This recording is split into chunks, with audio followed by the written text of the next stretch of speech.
और पास वाले गांव में एक दर्जी रहता था।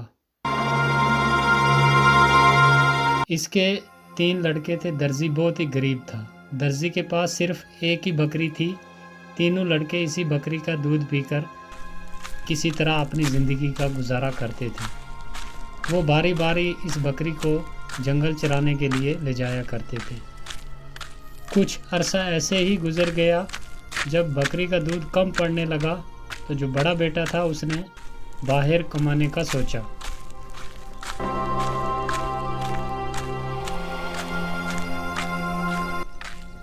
फिर वो बाहर कमाने के लिए चला जाता है। वो चलता रहा।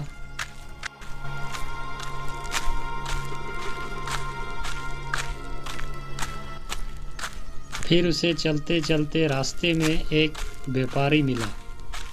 व्यापारी ने लड़के से पूछा, अरे भाई ज़रा सुनो तो, कहाँ जा रहे हो तुम? मैं कहीं कामकाज ढूंढने जा रहा हूँ। हमारे घर के हालात कुछ अच्छे नहीं हैं। हम 3 भाई हैं और हमारे घर में सिर्फ एक ही बकरी है जिसका दूध पीकर हम जवान हुए, और आगे ज़िंदगी का गुजारा करने के लिए हमारे पास कुछ भी नहीं है। इसलिए उन तीनों में से बड़ा भाई मैं ही हूँ उनका, तो मैं कहीं कमाने जा रहा हूँ। अरे अरे अरे, आपकी तो बहुत दुखी कहानी है भाई। देखो मेरे पास काम है, मैं एक व्यापारी हूँ और खरीदो फरोख्त का काम करता हूँ। सामान खरीदता हूँ और बेचता हूँ। क्या मेरे पास नौकरी करोगे तुम?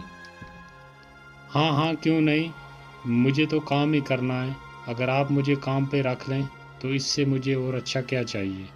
ठीक है, तो आओ मेरे साथ चलो। ये बोलकर व्यापारी उसे अपने साथ लेकर चला गया। व्यापारी ने लड़के को अच्छे तरीके से खरीदने और बेचने का काम सिखा दिया। लड़का अपना काम बहुत ही बड़ी ईमानदारी के साथ, मेहनत के साथ करता। थोड़े दिनों में व्यापारी के काम को बहुत आगे बढ़ाकर ले गया और व्यापारी बहुत खुश हुआ उस पे, उसकी मेहनत को देखकर उस पे बहुत खुश हुआ, और व्यापारी पहले से भी बहुत बड़ा अमीर हो गया। जब काम करते करते कई वर्ष गुजर गए तो एक दिन लड़के ने व्यापारी से कहा, मालिक मुझे छुट्टी चाहिए कुछ दिन के लिए, मैं अपने घर जाना चाहता हूँ। काफ़ी अरसा गुजर गया है आपके पास काम करते करते, तो मैं सोचता हूँ कि एक बार उनसे मिलकर आ जाओ। हाँ हाँ ठीक है, कल तुम्हें छुट्टी मिल जाएगी। तुम कल सुबह चले जाना, ठीक है। और हाँ एक बात, तुम्हारी ईमानदारी के बदले मैं तुम्हें एक अजीब व गरीब गधा देता हूँ। ये गधा अपने साथ ले जाओ। इस गधे की खूबी ये है कि जब तुम इसके मुंह पर थैली बांध कर कहोगे उगल, तो ये सोना चांदी फौरन उगलेगा। चाहे थैली कितनी बड़ी क्यों ना हो, फौरन भर जाएगी। इससे तुम्हारा और तुम्हारे परिवार का अच्छे से गुजारा हो जाएगा। अरे मालिक धन्यवाद, आपने इतनी अच्छी चीज़ मुझे दी। तो अच्छा मैं चलता हूँ। लड़का गधे को लेकर खुशी खुशी घर रवाना हो गया।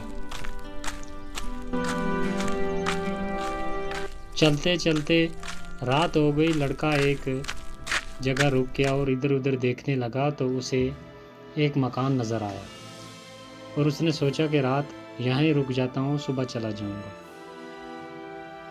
लड़का जब इस घर में गया तो वहाँ एक आदमी रहता था और उससे कहा, भाई साहब मुझे रात काटनी है, क्या मैं रात रुक सकता हूँ आपके पास? हाँ हाँ भाई, क्यों नहीं, ये मुसाफिर खाना ही है। आने जाने वाले लोग जो भी होते हैं रात इधर ही रुकते हैं, आप भी रुक सकते हो, कोई दिक्कत नहीं। अच्छा तो फिर भाई मेरे लिए अच्छा अच्छा खाना लेकर आओ। जो आपके पास सबसे अच्छा खाना है वो लेकर आओ मेरे लिए। लड़के ने अच्छे अच्छे पकवान मंगवाए, अच्छे अच्छे खाने जो उसके पास थे। ठीक है, तुम इधर आराम करो, मैं तुम्हारे लिए खाना लेकर आता हूँ। अरे ये लो तुम्हारे लिए खाना आ गया, अब खाना खाओ और आराम के साथ सो जाओ।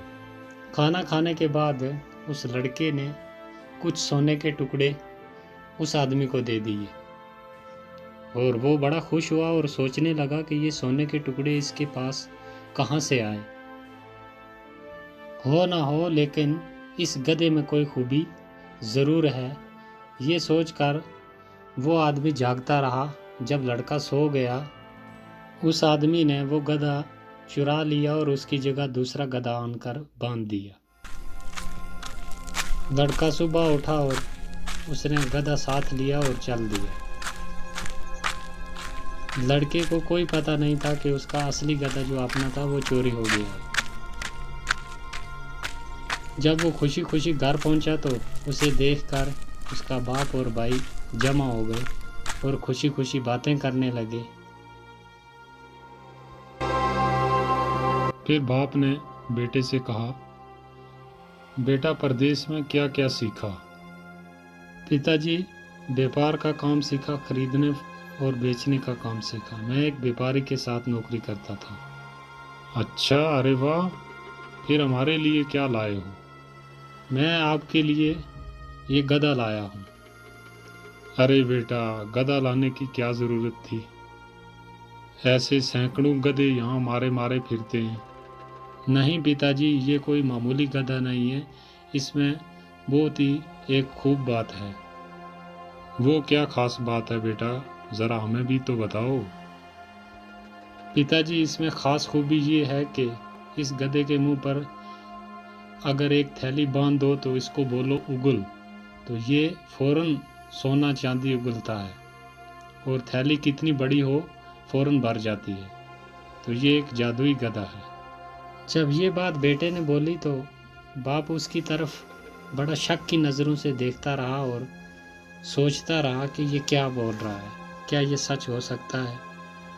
आखिरकार लड़के ने अपने बाप का शक दूर करने के लिए अपने भाइयों को पास खड़े बुलाया और लड़के ने उस गधे के मुंह पर थैली बांध दी और कहा उगल।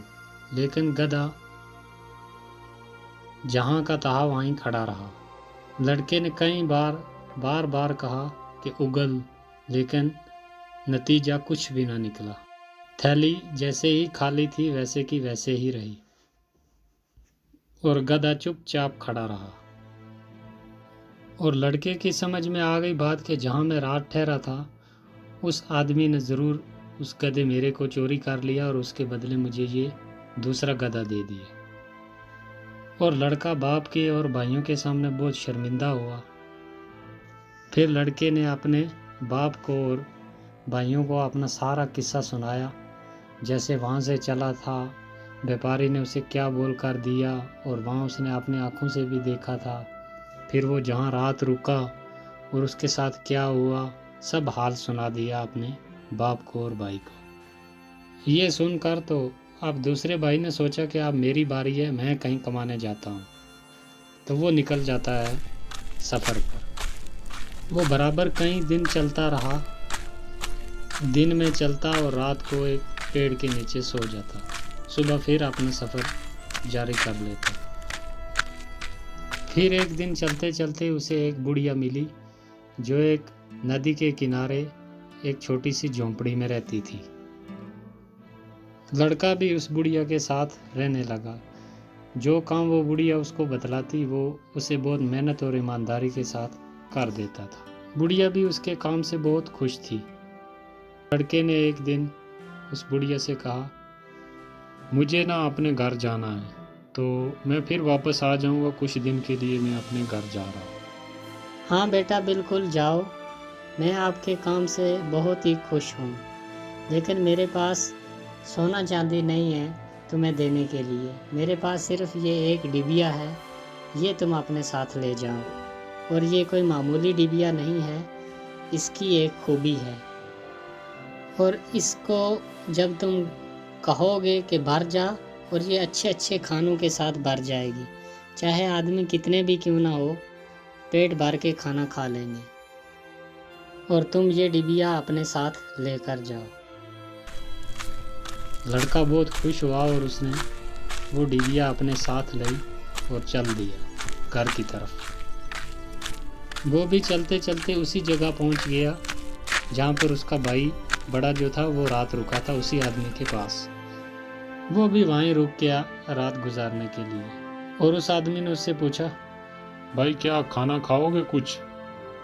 अरे नहीं भाई, तुम तकलीफ मत करो, मैं तुम्हें खाना खिलाता हूँ, मेरे पास बहुत खाना है। तुम्हारे पास तो कुछ भी नहीं है, तुम कहाँ से खाना खिलाओगे? लड़के ने अपने पास से वही डिबिया निकाली और जैसे बुढ़िया ने बोला था वैसे ही उसने बोला जब, तो वो एकदम भर गई अच्छे अच्छे खानों से। तो जब दोनों ने मिलकर खाना खाया तो उस आदमी की फिर नज़र बदल गई। उसने कहा कि ये डिबिया मामूली नहीं, ये कोई